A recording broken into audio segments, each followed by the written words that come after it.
36 major hurricanes to impact Florida since 1851. Now is the time to be prepared. Hundreds of thousands moving to Florida each year. We're seeing California, we're seeing obviously the Midwest, we're seeing New York, New Jersey, Connecticut. Whether a newcomer or have been here all your life, an above-average Atlantic hurricane season being predicted for 2022. It's crucial to remember that it only takes one storm to damage your home, neighborhood, and community. We're getting you ready. The Fox 35 Storm Team is showing you the tools we have to track tropical weather better than anybody. We can see if there's any rotation, weak, strong to extreme. We're breaking down how to use a generator safely. Definitely a well-ventilated area. That's the key thing. And we're taking you on an exclusive behind-the-scenes tour with the NOAA Hurricane Hunters at their home base right here in Central Florida. We've got our 3 Hurricane Hunters, so the 2 P3s and the Gulfstream 4 jet. All of this and more as we track the tropics on the coast and inland too. This is the Fox 35 Storm Team tracking the tropics season preview, sponsored by Air Quality Assessors. Hi everybody, I'm Fox 35 Storm Team Chief Meteorologist Jamie King. Are you, yes you, new to the state of Florida? Well, there's a few things you need to know about the upcoming 2022 Atlantic hurricane season and the threats that could come to your neighborhood.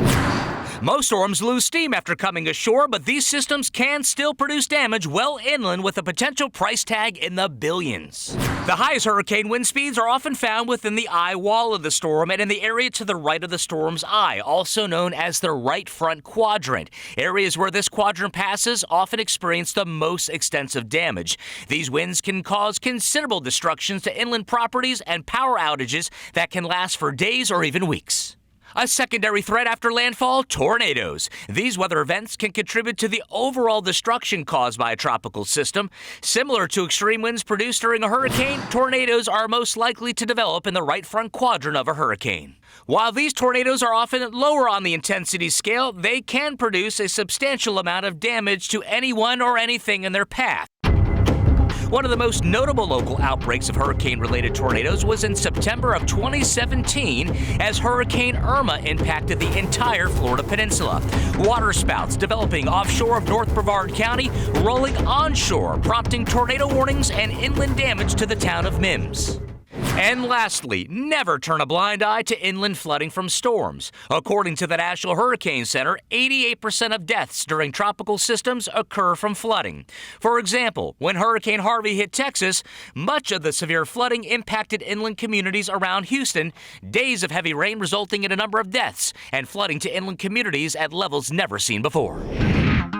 NOAA, the National Oceanic and Atmospheric Administration, predicts an above-average Atlantic hurricane season for us yet again.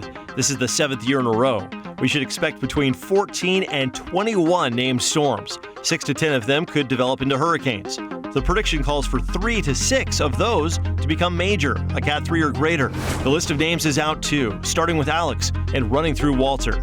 In the unlikely event we use all of the names, we'll go to a supplementary list of 21 more names. All right, it's that time of year again. June 1, the Atlantic hurricane season 2022. A lot of people new to Florida, never endured a hurricane before. There's a lot of things you need to know about your home should a hurricane strike. Anthony, it's long been said, get the water away from the foundation of the home, especially with gutters and where they discharge that water onto the property. You're right. Gutter maintenance is really important. You want to make sure when the water's coming out of here, it's flowing with 6 feet away from the foundation. So right here what we have is a little bit too much moisture. Right. Luckily, the grading here lets that water slope away, but I'd love to see an extender here that just helps to make sure that moisture is going away from the house. Everywhere across Florida, northeast, south, and west, we have stucco on the outside of a home, seemingly every house, right? Susceptible, though, to the Florida heating and expansion, which causes cracks. Absolutely. Now, when you see a stucco crack, part of routine maintenance is going to be to patch, seal, and repaint over any crack you see. When that crack gets to the point where you can fit a quarter on its edge inside of it, it's too wide, and you're for sure going to have moisture intrusion. So stucco cracks should definitely be patched and sealed as soon as you see that. Onto the windows, something that is really overlooked, the sealant around the edges. If it's bad and it's failing, water and wind will come right in through the windows, right? Absolutely. The easiest thing a homeowner can do is walk around and check for the seals around their window. If you start to see any cracks, sealant, any gaps or anything missing in between here, you need to replace it. The first place the moisture typically comes into a house is when there's failed sealant around the window. So it's one of the easiest things to do. Go to a box store, get a can or tube of sealant, and go around the edge of all the windows, let that harden, and your window will be perfectly sealed. Nice and tight. Yep. You know what, another thing that's easily overlooked, kind of out of sight, out of mind, is right here under the eaves of the roof here, the soffits. And Anthony, that's somewhere that if it isn't sealed right, you're going to get wind in there through those gaps and a lot of moisture. Moisture destroys everything. That's right. And actually, one of the first things that's going to go before your roof is going to be the soffits. So if those aren't sealed properly, and if there's any loose spots or any gaps in between there, wind's going to come in and rip all of that down. And once all of that comes down, you leave that all open for moisture to come in there. And also you allow wind to come in there and tear up the roof from underneath. So soffits need to be sealed before anything else. And it's a cheap fix. I mean, you go to a box store like we do with the windows, you get that sealant, and it's easy as 1, 2, 3 on a ladder, right? Same thing. Just go around and seal, make sure that there's not any gaps in between or any loose panels, and you're good to go. I call that a Sunday project. Okay, finally, Anthony, the big ticket item, the rooftop. They come in all different shapes and sizes here in Florida, from ceramic tile to asphalt to just about anything, you name it, right? What do our viewers need to know about roofs and tropical weather? So when it comes to roofs, the first thing you want to think about is the age. Anytime you've got a roof that's over 20 years old, it's getting towards the end of its life expectancy. If you've got a newer roof, you want to look at your shingles, making sure that they're all tied down, making sure there's not any loose or missing shingles, any spots where there might be moisture coming in. Let's say that there's a exposed nail head, or maybe there's a hole from an old satellite dish. We want to make sure all that stuff is sealed to make sure there's not any moisture intrusion coming in through there. All right, friends, as we just showed you, it's not a matter of if, it's when our next tropical storm or hurricane comes to us here in Central Florida. But as we showed you with our expert Anthony, with a little bit of extra weekend time, a little cash in hand to buy supplies, you can secure your property against the next system that comes to us here in Central Florida. In Winter Garden, I'm Fox 35 Storm Team Chief Meteorologist Jamie King, and you're prepared for the next tropical system that could come to town. I'm Fox 35 Storm Team Meteorologist Brittany Lockley with the Fox 35 Storm Team, and we want to get you prepared before, during, and after the storm. Now, one of the leading causes of deaths associated with hurricanes is going to be the improper use of generators, and that's why I have Dave Pruitt from All Electric Services. He's here to talk to us more about it. Take it away, Dave. Thank you, Brittany. So like you mentioned, the Consumer Product Safety Commission says that the generators are the #1 leading cause for deaths in the United States, with 70 deaths a year. Those are all due to carbon monoxide poisoning. Several ways to protect your family when you have a weather event is to ensure that the generator is at least 20 feet away from any garage or window or doorway, and make sure that the exhaust is pointed away from the home to prevent that carbon monoxide from getting in the home when you're sleeping, especially when there's no breeze or wind to kind of blow it off. Another way is you can also get a carbon detector installed inside your home. This is by code required anyways to today's standards, and this will prevent any carbon monoxide it'll actually detect any carbon monoxide inside the home, alerting your family so that obviously nobody dies. Go ahead and take us through the process of setting up a generator. So setting up a generator, there's multiple ways you can actually provide power to your home. Typically, the one thing you want to power first is your refrigerator. Most people say, oh, well, let's get that air conditioner going, it's so hot. Yeah, that's important too, but you want to make sure that your equipment can handle that kind of load.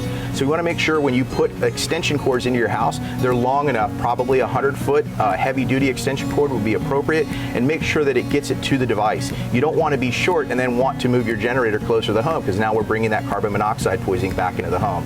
Another thing too is when you're using extension cords, make sure if there's a whole bunch of them that you bundle them so they're not a trip hazard inside the home. People can easily step on them and then lose their footing and fall on the ground. Secondly, you can actually have a generator inlet installed, which you can see here on this electrical panel, and you can hook the generator directly to the electrical system. Now in doing so, you want to make sure that you're not backfeeding power into the electrical grid, which is harmful to the repairmen that are actually repairing the lines. So by code, a generator interlock has to be installed, and as you can see right now, I can't turn this generator breaker on because the interlock is protecting it. So once I turn the power off on the house, this will allow it to slide up, and then I can install the turn on the generator breaker, allowing power to go back to the system of the house and not to the grid itself, causing harm to the repair workers. Let's not forget about the fuel, right? You need fuel to be able to power your generators. You want to make sure that you're transporting your fuel safely in your vehicle to your home in a container that's allowed to carry fuel. Also, when you do top off the generator once it stops, you want to make sure and turn it off. You want to open up the fuel tank and pour the fuel in and then turn the generator back on. Never pour the fuel at the same time the generator is running. There's always a cause for spark or ignition, and then obviously we know what can happen with fuel and fire. All right, thank you so much, Dave. I learned so much. I feel like a pro now. Now is the perfect time to download the Fox 35 Storm Team Weather app to track severe weather as it moves in and to find the latest hurricane forecast track. You can download the app for free in the App Store or on Google Play. Coming up on our Tracking the Tropics season preview, we shatter the myth that tornadoes spawned by tropical systems never hit big cities. Plus, before the big one hits, emergency managers are dusting off their playbooks, making sure their teams are ready to deploy. Find out the #1 problem they're worried about this season. We'll be right back.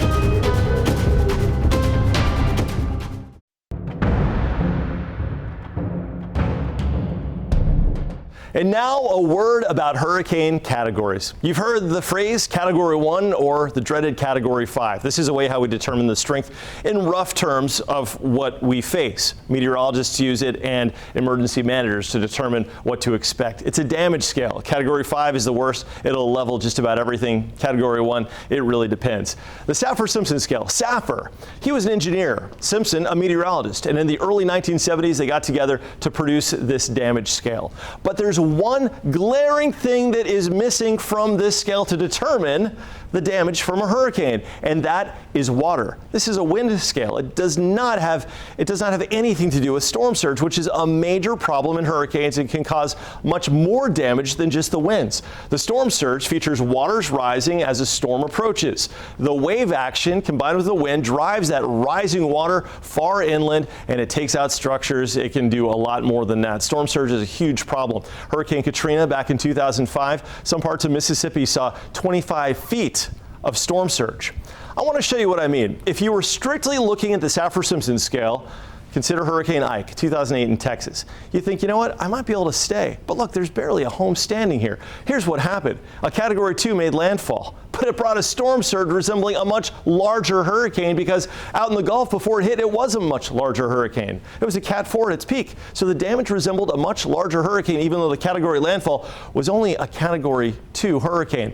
Another thing to consider, the price. If you determine damage based on price, how much does it cost? $25 billion was Hurricane Andrew, Category 5. Benchmark storm for South Florida. This one was the boss, and it was one that left an incredible lasting impression on so many people here in Florida. Look at that, barely a house standing. That one is a $25 billion hurricane. It was a Category 5. That was a wind hurricane, not so much of a storm surge hurricane. And then we look at Tropical Storm Harvey. Yes, a tropical storm. This slammed Houston, Texas in 2017, bringing up to 60 inches of rain and over $100 billion more in damage than Hurricane Andrew. It was a mix of storm surge and also incredible copious amounts of rain. So in summary, you cannot judge a hurricane's strength based solely on the Saffir-Simpson scale. You have to consider the storm surge, the rainfall totals, even the tornadoes expected to happen inside of a storm, which is a whole other feature of these hurricanes. So yeah, category is a good ballpark, but it doesn't hit it home all the time. Now, who is hitting it home is Nestor Mato. Fox 35's Nestor Mato looks at what local counties are doing to prepare for this hurricane season. In fact, running through an actual drill as if one was heading right for your neighborhood.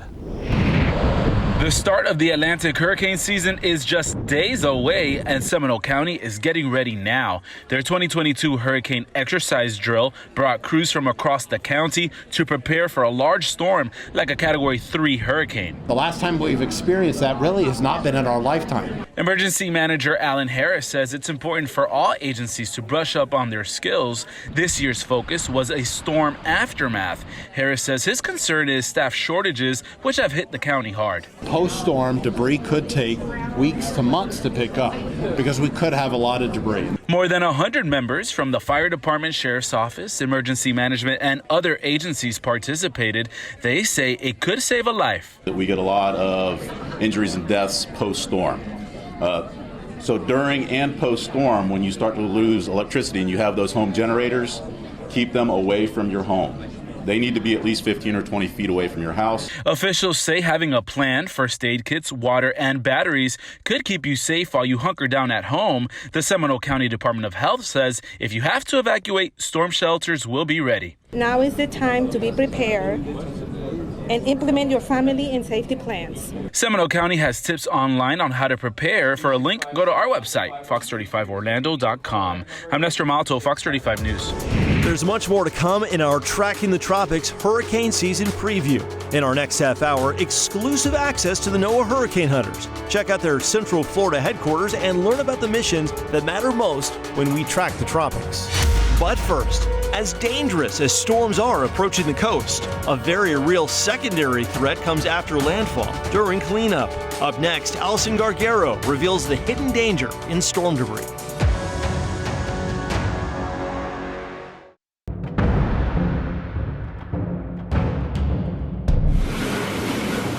We've seen less fatalities directly from the forces of the storm at landfall, but then in the days after, we're seeing people lose their lives from heat exhaustion, from improper use of, say, chainsaws.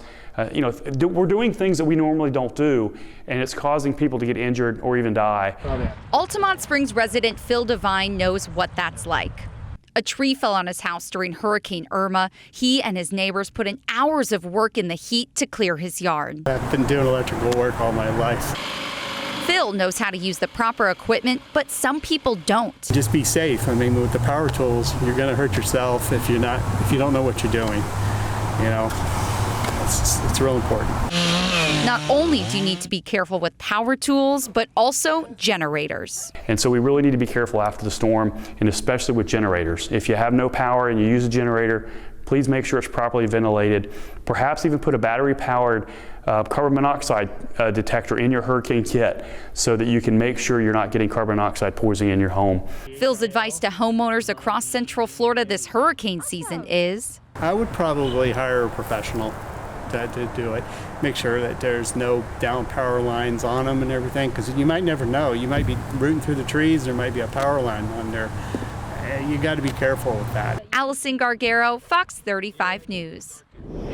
After a hurricane comes the cleanup. The Federal Alliance for Safe Homes, or FLASH, has a guide to help dispose of items properly. You want to start by separating the items into 3 piles: yard debris, building debris, like fences and windows, and regular garbage. After a hurricane, debris pickup schedules will vary, so you want to check with your city and county online. Some things to keep in mind for yard debris: cut tree limbs into sections of 4 feet or less.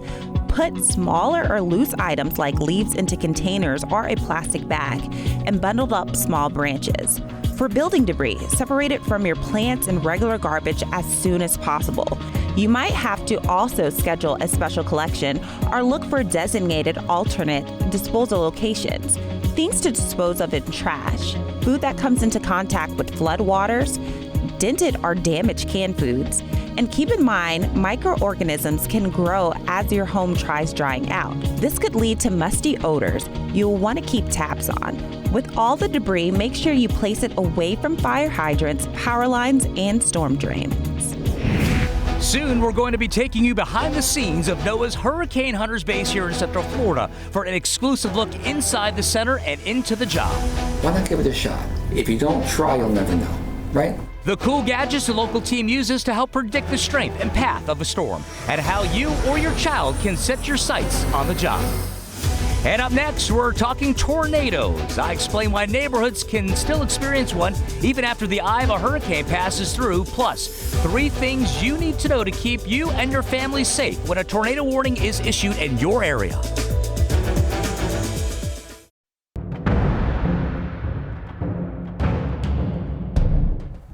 After a tropical system makes landfall, those ill effects are not confined to the coast. That atmosphere keeps on spinning and spinning and spinning.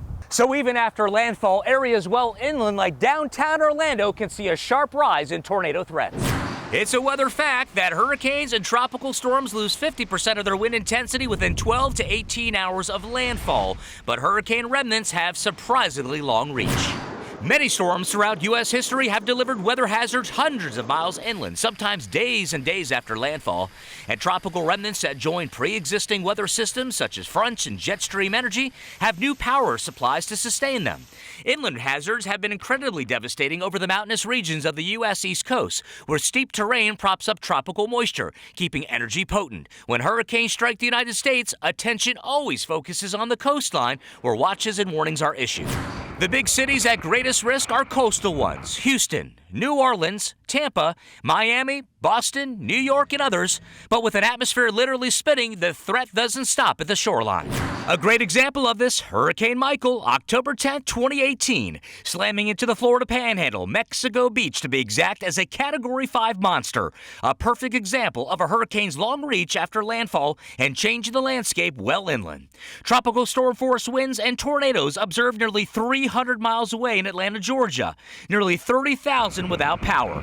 Heavy rain produced by Michael traveled to North Carolina, Virginia, and Maryland, setting rivers into flood stage and destroying property. And if a tornado warning is issued for your area, here are some things to keep in mind. Find a room without windows on the first floor of your home. If you're outside, find a building to shelter in. And if you're driving, do not try to outrun a tornado. Instead, look for a ditch to lie in. And when it comes to tornadoes, hurricanes, and other severe weather, you can download the Fox 35 Storm Team weather app to be in the know. As severe weather starts to move into your neighborhood, you can take out your phone and scan the QR code on the bottom left corner of your screen. It will take you to a link. The app is free for Android and Apple devices. Coming up in our next half hour, it's go time for the Hurricane Hunters. Find out what it takes to fly right into some of the most violent weather on the earth. Our exclusive access to the Hurricane Hunters is up next. Stay with us. Hurricanes go up to 60,000 feet. It's a fog up there. We see nothing. The NOAA Hurricane Hunters, our first responders tracking the tropics. Everybody here performs at a really, really high level. What they see and experience flying into the storm helps build the models and plot the tracks that have become all too familiar to everyone in Florida. Come along as I visit the NOAA Hurricane Hunters home base in Central Florida. See what it takes to fly into the danger zone. This is one heck of a ride. To save lives and property back on land. This is a Fox 35 Storm Team special report tracking the tropics, the Hurricane Hunters. The brand new NOAA facility for the NOAA Aircraft Operations Center. Yes, sir. Welcome, Brooks. I'm glad to have you here. We'll get inside. Yeah, so this was built for us in 2017, and we actually just expanded next door a new facility for our light aircraft. So all of our aircraft are based here. So we've got our 3 Hurricane Hunters, so the 2 P3s and the Gulfstream 4 jet. And then we have our light aircraft that do the bulk of our missions here, which not as many people know about, but we've got 4 Twin Otters and 2 King Airs. So we did the expansion because in a couple of years we're looking to get a new G550, and we just wanted to keep our heavy aircraft with enough space in this new the hangar that was built for us in 2017, and with the one that we just upgraded or finished upgrading in 2021, we'll have all our light aircraft supported out of there. So you got everybody in one house, essentially. Yeah, and it's been great being here. The Lakeland Airport has been wonderful, accommodating for us. This is a big upgrade because before you were at MacDill Air Force Base in South Tampa, and it was at historic Hangar 5, historic, going back to Strategic Air Command, a lot of history, but everything for you guys was spread out in different locations. So here it's all in one spot, right? Yep, we just walked past our sheet metal shop. They do all of the fairings for all the instruments and other things we have. And what we do is, so we've got the sheet metal shop there, we've got our project test sections here. Before, that was spread over a couple of different buildings. So now the engineers can come up and talk to each other, and then they can walk right out onto the hangar floor right here and be able to get right to the aircraft. Let's go. Yeah, we'll head out to the hangar here, and this is the large aircraft hangar. So as you see, it's it's large. When it was built, huge. It was made so that we would be able to have all 9 of our aircraft here. So to fit 9 airplanes in this space really illustrates how big this is. Yeah, it's a great space for us. Gulfstream 550 is going to be a huge upgrade. It is. So instead of 41 to 45,000 feet, we're going to be able to go to 51,000 feet. And so that's a whole nother layer of the upper atmosphere that hasn't really been as studied as much. Okay, Brooks, come with me and we'll see here NOAA 42 or Kermit is out here on the ramp. We're doing some engine work, so it'll get loud here in a little bit. Let's talk about the nicknames real quick. So the call sign for this is NOAA 42, but you call it Kermit. How did it get that nickname? Well, it started with NOAA 43, Miss Piggy, because there was a maintainer who was here, and it was not really kept up to his standards. So he was trying to rebrand and get it back in the late 80s, early 90s. So he's painted the throttle levers pink. It was already got the name the Pig. He was thinking, okay, who's a really neat pig? Miss Piggy. So as the Muppets, we named that one. And then we talked with Jim Henson Corporation. They were kind enough to draw some decals on the side, sort of like your World War II nose art. Oh, yes. So we have Miss Piggy as aeronautical but nice, and then Kermit, who is Storm Hopper. So you're preparing right now, getting some engine calibrations happening and just making sure it's like a big tune-up to get ready for the season. That's right. So, we're taking care of our aircraft here to get ready for the season. We've got some other science missions that will fly before we start hurricane season on June 1st, and then we'll be here ready to go. For me, this is a bit of a reunion because NOAA 42 is the one I got to fly on going into Hurricane Sandy back in 2012, and I haven't seen it in the flesh since. Oh, I'm really excited awesome. to get a little bit closer and check it out. All right, well, let's do that.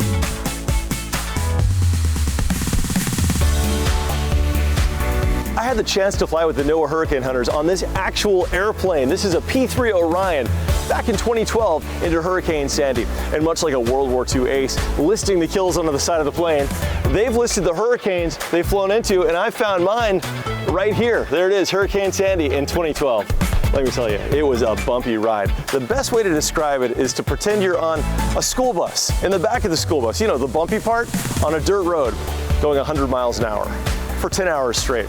That was Hurricane Sandy. Quite a storm, quite an experience, and a reminder that not only are they doing incredible research and incredible investigation into these storms, but it takes a lot of guts and a lot of dedication to get it done right. Coming up on our Tracking the Tropics special report, behind the scenes with the NOAA Hurricane Hunters, the people who fly directly into the eye of a hurricane explain their fascination with these ferocious storms.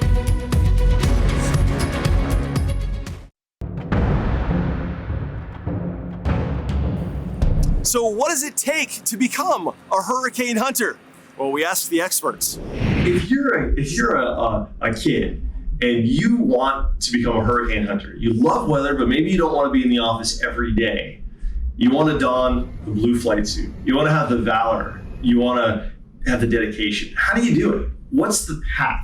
Learning everything you can about whatever you can, getting the best grades in school, and then translating that to a four-year university with a major that's related to NOAA sciences.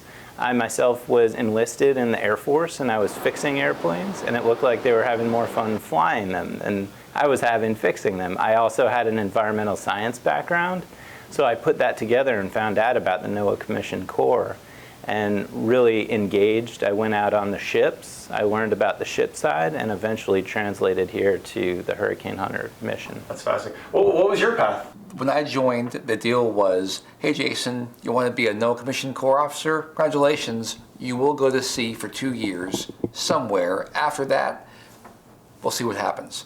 So underway on the NOAA ship Miller Freeman, and it's a fishery research trawler in the Bering Sea. Have you seen Deadliest Catch? Oh my gosh, it's giant waves and awful weather. Oh, that's my truth for 2 years. The whole time, I'm like, hey, this is really great, thanks for the memories, I want to fly now. Okay, Jason, we have a spot available for you. It was competitive selection, go fly. So minimal experience to fully qualifying with FAA licenses, where private pilot, multi-engine, commercial licenses, instrument flying ratings. So you develop those skills and competencies in flight school, report to our agency here at the NOAA Aircraft Operations Center, and go operational. So you say, hey, I've got this license now, I've got my FAA endorsement, put me on a plane, if they have an opening, well, maybe they'll give you a chance? You know what? I am such a fan of, I refuse to be an obstacle. It really upsets me when someone says, oh, I can't, I shouldn't, I won't. Why not give it a shot? If you don't try, you'll never know, right? That's so cool. Yeah. So you can do it. So you can have a dream, follow it, and achieve it. You can and you should, yes. Whatever gets you excited, right? Whatever gets you that passion, gets you waking up in the morning, say, you know what, I can't wait to do this. Charge out, move out, and get after it. There's enormous amounts of opportunity, but it does require a lot of flexibility. As Jason implied with the going out on the Bering Sea, you have to be willing to do anything, anytime. When the agency has an issue that comes up, when we have a storm that's off the shore and we have to go out and deploy to Barbados, we have to go now. So it does require some flexibility. Are there any family things you've run into along the way as far as like, honey, they've deployed me to Alaska. See you in a few months. I was just in Alaska a couple weeks ago for about 3 weeks. And before that, I was in Hawaii for about a month. So my 3-year-old and 5-year-old at home definitely, they required some extra care and feeding from mom. So it definitely takes a village. We have a lot of people here locally. We have a great community here in Lakeland, and everybody takes care of everybody. You flew here with us a couple of years ago, and one key thing that I picked up as soon as I came into this organization is that everybody here performs at a really, really high level. And that's why we can do it, this mission, with such a lean manning profile. There's not a whole lot of people here, but everybody here performs at a really, really high level, so it makes us a great value proposition for the taxpayer. This is just to clear it up with the public's impression of the two wings, if you will, of hurricane hunting. You've got the Air Force side, and then you've got the Department of Commerce, NOAA side.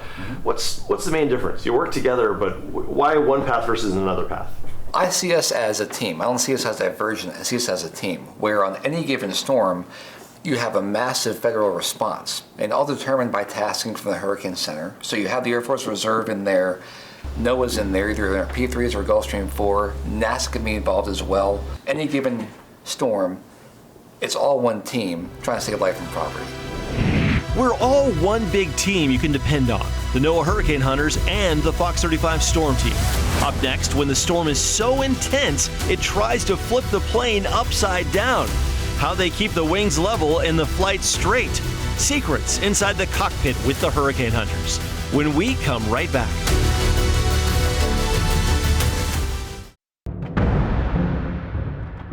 Welcome back to our Fox 35 2022 Hurricane Season Preview.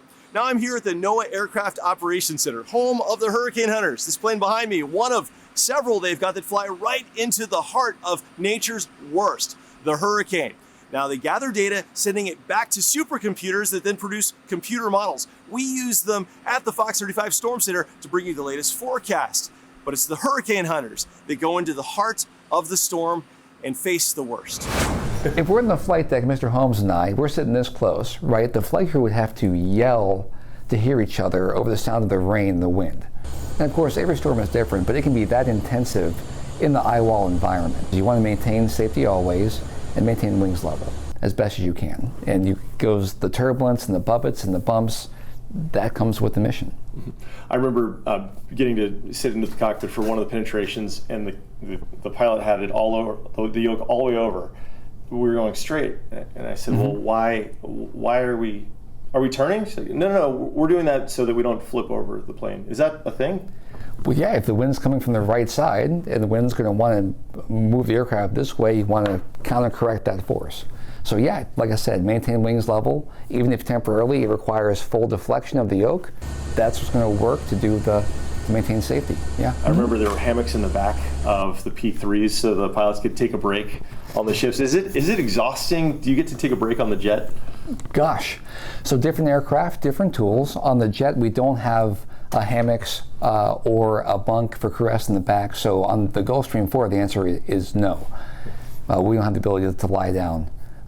But also, I say that respectfully to P3, I'd say our averages missions last about 8 hours, 9 hours, both the P3 and the Gulfstream 4. And we just operate as long as we can. You said with the GA4, you're flying around it, so it's a more of a typical flight pattern. I guess at flight altitude, you're doing 40,000 feet, right? So you're or above most of the action. Yeah, Gulfstream, well, sometimes that might not be the case. So we fly at 41 to 45,000 feet. So we'll operate, if we can, above the storm, but oftentimes hurricanes and tropical cyclones go up to 60,000 feet. So people may think, oh, on the jet you're up that high, you see this beautiful bird's eye view of the storm. It isn't necessarily the case. Up there at 41,000 feet, we could see nothing out the windows because the hurricane, all that warm, moist air, rises, cools, and condenses. It's a fog up there. So for 6 hours of our mission in the hurricane environment, we see nothing. It's all radar. So if we're at the jet, you have this towering towers of air and turbulence. We've got to avoid that. Drop sensors, drop sondes. So it's very much a very dynamic environment. It's true we don't go into the hurricane eye wall like our P3s and the Air Force Reserve C-130s do. But like I said, different tools, different missions to get all the data to get a good forecast. What would you say to folks that say, oh, why do you have to fly into a hurricane when we have all these billion-dollar satellites up there and all this high-resolution, 1-minute imagery? What would you say to that? You still can't assess the environment as comprehensively as we can in the P3 and the G4. There's still gaps in data. And so we can fill those gaps with our radars, the tail Doppler radar that's on both airplanes, and then our drop wind sondes, both the G4 and the P3s are dropping numerous, up to 40, 45 for the jet, 30 to 35-ish for the P3 on every mission. So this is the heart of the operation, this drop sonde right here. This drop sonde certainly is the bulk of the mission for the jet, and it's a key component of any P3 mission. Certainly, any center fix is anchored to the measurements, and typically the pressure measurement of a center drop as we fly through the center of a hurricane. Well, we often talk about the instruments dropped out of Hurricane Hunters. This is what it looks like. It's called a drop sonde, short for a sounding being dropped. A sounding is a scientific instrument to get a gauge on what's going on inside the atmosphere at different levels, and it sends back a sounding, if you will, back to the mothership, which is this, the mothership. And this is where it comes out of. It literally shoots out of this hole, whoop, into the ocean, a parachute deploys, and it sinks for a period of minutes before splashing down, all the while using a little tiny radio relaying information taken by that little tiny sensor all the way back to the plane. The plane then sends it back to the National Hurricane Center where it gets modeled for better, more accurate forecasts.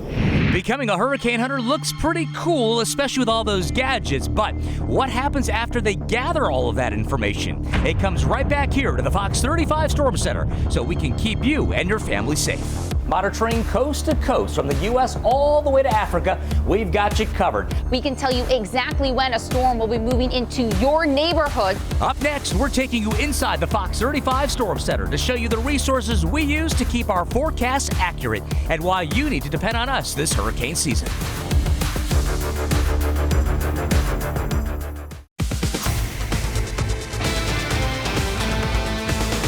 Hi, everybody. I'm Fox 35 Storm Team Chief Meteorologist Jamie King, joined by Fox 35 Storm Team Meteorologist Allison Gargaro. And Allie, as we all know, hurricane season is right around the corner. That's exactly right. And here in the Fox 35 Storm Center, we have so many tools to help keep you and your family safe throughout hurricane season and give you the latest information. And it all starts about locating storms and where those storms may ultimately go. Take a look at our future clouds, weather radar modeling exclusive to us here at Fox 35 and Weather Command in the Storm Center, monitoring coast to coast from the U.S. all the way to Africa. We've got you covered. Another great product we use here is our Saharan Air Layer Locator, the Saharan Dust Cloud, a notorious killer of tropical systems. Hopefully there's a lot of this and a lot less storms out there this season here as we head through the 2022 Atlantic hurricane season. Talk about radar and wind gusts. We got you covered all up and down the state of Florida. No problem there. Monitoring those threats as they come in, giving you clear, concise information. Big numbers showing those wind speeds, making our location clear and concise,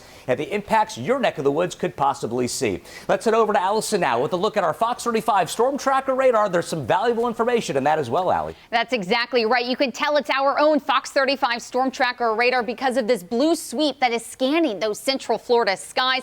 Obviously, things are quiet right now, but when things do ramp up as we head into hurricane season, we can see if there's any rotation, weak, strong to extreme across central Florida. And we can take you down to street level. So if you live in Palm Bay, we can tell you exactly when a storm will be moving into your neighborhood so that you and your family can stay safe. One last thing, we have water temperature, and that's a big thing that we are watching not only across the Atlantic, but also across the Gulf of Mexico. So, Jamie, we have water temperature covered, but storm surge, big thing that we're keeping a close eye out for. Yep, exactly, Allison. This is our Q-Risk modeling now, exclusive to the Weather Center here at Fox 35, monitoring rising water. Should a storm impact either coast of the state of Florida, we've got you covered, not only with surge happening now, but also future storm surge as well. Our website is full of resources for hurricane season. I want to highlight a couple for you. First, you would visit fox35orlando.com. In that top right-hand corner, you want to go ahead and click that search engine icon, and then a drop-down menu will pop up under weather. This is where we want to go. You want to go all the way down to Fox 35 Hurricane Center. Click that button, and the first thing I want to highlight is this first image right here, because this is going to be very valuable for you. This is going to show you the formation of storms and then also give you the storms names that you can track as they reach Florida. A second thing I want to point out to you, if you scroll all the way to the bottom of the page, this is going to show you some very valuable information. It's going to give you the hurricane strength scale. And let me tell you, this is what we all look for. This is what we all need. Now, it's going to give you a Category 1 storm. It is at least 74 miles per hour. And then dropping down to a Category 5, you would need wind speeds of at least 157 miles per hour. Now, new resources are constantly being added to this page, so you can always depend on us this hurricane season. Again, that's fox35orlando.com. The time to prepare is now, not when a storm is close by. You can download the Fox 35 Storm Team app to your phone for alerts on the latest as far as forecast track for any named storm. And when you're in a safe place, you can even use the app to send us a photo to show on the air. The app is easy to use and free for Android and Apple devices. Wow, that was an action-packed hour of hurricane preparedness. I can't believe the hurricane season is already here. Yeah, Brooks, I tell you, our friends at NOAA are predicting an above-average season again, the 7th year in a row. Things are going to get active in the Atlantic. Rest assured, the Fox 35 Storm Team has the very best in weather technology to track it when those storms do develop. And we've learned so much. We've learned how to prepare before the storm, endure the storm, and clean up safely after the storm. Plus, if you want to become a hurricane hunter, we've got the tips on that as well. I know a lot of kids out there thinking about their careers. Well, I'll leave that to you, Mr. Daredevil. Good-looking stuff with our friends over there, the NOAA pilots, flying into the action and bringing us the very latest into the Storm Center. And we always want to reiterate, Brooks, let everyone know, rest assured, keep it to Fox. We're going to keep you up to date. Our Fox 35 Storm Team meteorologists are committed to keeping you and your family members safe.